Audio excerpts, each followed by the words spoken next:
औज़ुबिल्लाहिमिनश्शैतानिर्रजीम बिस्मिल्लाहिर्रहमानिर्रहीम अस्सलाम वालेकुम वरहमतुल्लाहि वबरकातुहू। मेरा नाम आदिल शहीर। उम्मीद करता हूँ कि आप सब लोग बिल्कुल खैरोफियत से होंगे, जिंदगी पुरसुकून गुजार रहे होंगे। एक मरतबा एक बुजुर्ग ने फरमाया कि राज दो के दरमियान होता है।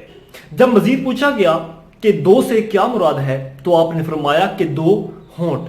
अगर इन दो होंठों से राज निकल गया तो वो राज ना रहा।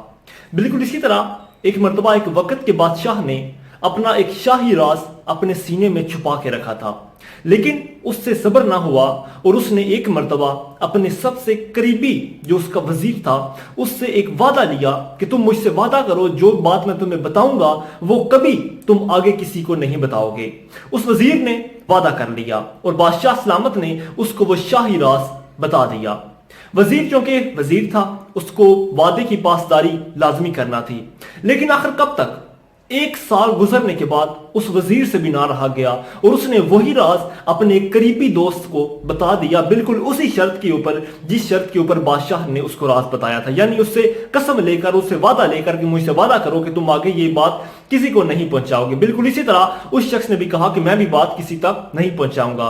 आहिस्ता आहिस्ता ये बात इतनी फैली उस प्रोपेगंडे की तरह कि पूरे शहर में ये राज फैलता चला गया और यही शाही राज हर बंदे को पता चल गया।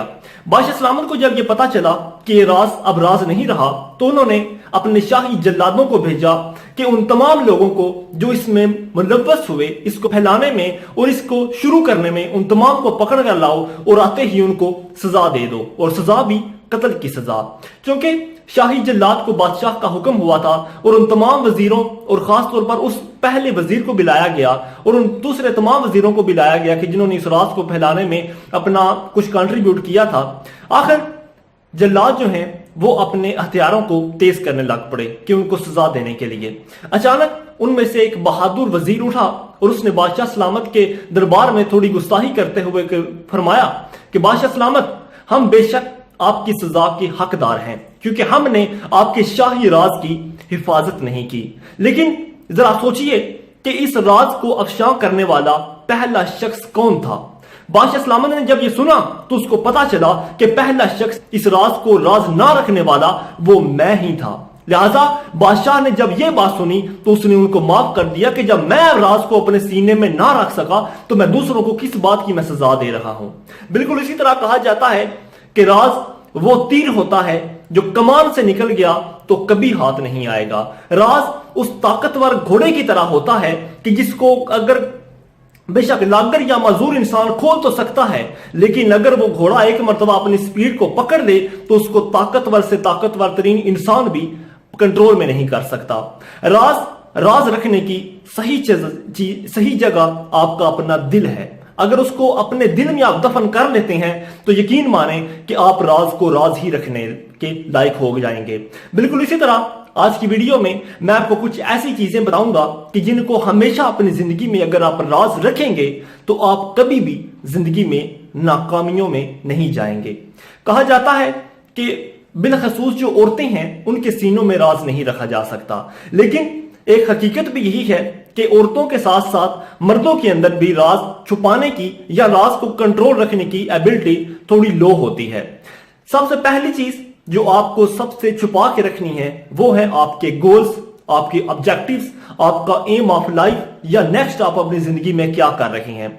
हमारी जिंदगी भी बिल्कुल एक शिप की मानद है। हम कहां जा रहे हैं, हमने किस मुकाम पर पहुंचना है, इसका किसी और से ज्यादा हमें खुद पता होता है कि मैंने कहां जाना है। आज आप पढ़ रहे हैं, कल आप कौन सी जॉब करेंगे इसका और किसी को नहीं, आपको पता है। आज आप काम कर रहे हैं, कल आप किसी और काम में जाएंगे इसका किसी को नहीं पता, लेकिन आपको पता है। आज आप किसी और जॉब में हैं, कल आप किसी और जॉब में चले जाएंगे इसका किसी को नहीं पता, लेकिन आपके सिवा। बिल्कुल इसी तरह अगर उन गोल्स को, उन मकासद को जो अभी आपने अचीव करने हैं अपनी नेक्स्ट लाइफ में, अगर आप उनको छुपा कर रखते हैं तो इसमें आप ही की बेहतरी है, क्योंकि जितने हम गोल्स शेयर करते जाएंगे बिल्कुल इसी तरह हमारी मोटिवेशन भी थोड़ी लूज होती जाएगी और हर शख्स अपनी मर्जी के मुताबिक हमें उसमें मसाला जात ऐड करके देता जाएगा और हम आखिरकार उन तमाम अपने गोल से भटक जाएंगे। लेकिन हाँ, आप उन गोल्स को जरूर बता सकते हैं जिनको आप आगे मुस्तकबिल में बिल्कुल करीब के अचीव उनको करने वाले हैं, यानी आप उनकी तकमील में पहुंच चुके हैं तो आप उनको बता सकते हैं। नंबर 2, कहा जाता है कि इंसान को हमेशा सबसे ज्यादा इल्म हासिल करना चाहिए, लेकिन उसको कभी भी यह बावर नहीं करवाना चाहिए दूसरों के ऊपर कि मैं तुमसे ज्यादा इल्म वाला हूं।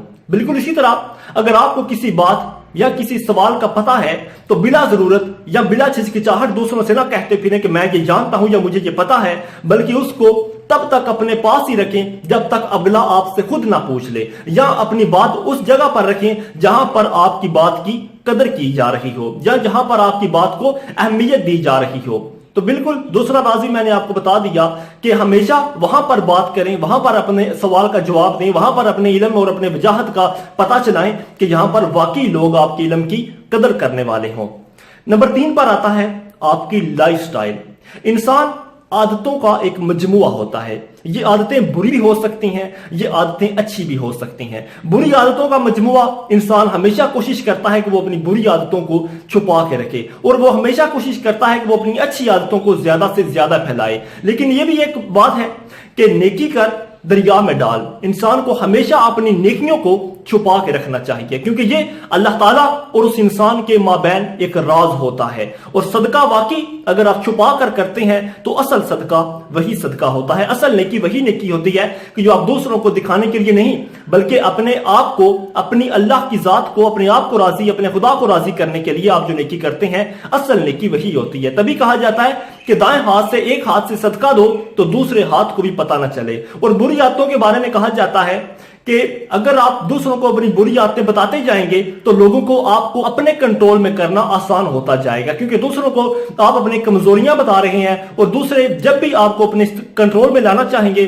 तो आप वो लोग उन्हीं कमजोरियों को आपको दबाएंगे और आपको अपने कंट्रोल में कर लेंगे। लिहाजा आज के बाद अपनी नेकियों और अपनी बुरी आदतों को कभी दूसरों से शेयर ना कीजिए। नेक्स्ट नंबर पर जो चीज आती है वो है आप कभी भी अपनी फैमिली प्रॉब्लम्स को दूसरों के साथ शेयर ना करें, क्योंकि ज्यादातर लोग आपकी जिंदगी में इसीलिए ऐड होते हैं कि वो आपको अपनी प्रॉब्लम्स या आपको अपने फैमिली के राज बताते हैं कि आप सिर्फ इस वजह से ताकि आप उनको अपने राज बता सकें, या वो झूठी मूठी अपनी कहानियां बनाकर आपको सुनाते हैं ताकि आपकी असल कहानियों को जान सकें। याद रखें, आपके खलवत के मामलात, आपकी फैमिली के मामलात आपके अपने मामलात होते हैं। और ये भी कहा जाता है कि जिस घर में प्रॉब्लम्स, घरेलू प्रॉब्लम्स कम होती हैं, उस शख्स की 60% जिंदगी पुरसकून गुजरती है। और ये उसकी बड़ी वजह यही होती है कि अगर आप इन राजों को, घर के राजों को घर में ही दफन रखते हैं तो इसमें आप ही का बहुत ज्यादा फायदा होता है। अपनी बीवी की लड़ाई, अपने हामन की लड़ाई, अपने माँ बाप की लड़ाई,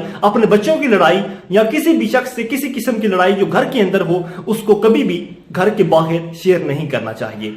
उससे आगे जो और सबसे लास्ट चीज आती है, your inner most thoughts about anything. कहा जाता है कि दो चीजें कभी कांस्टेंट नहीं होती, एक वक्त और दूसरा इंसान।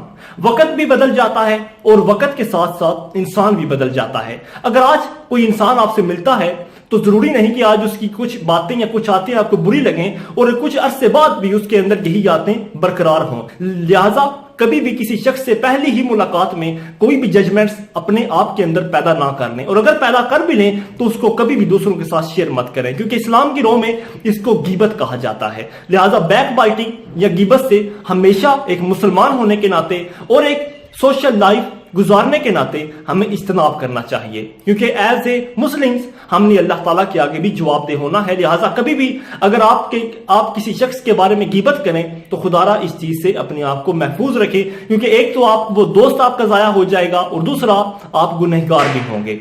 बहुत शुक्रिया।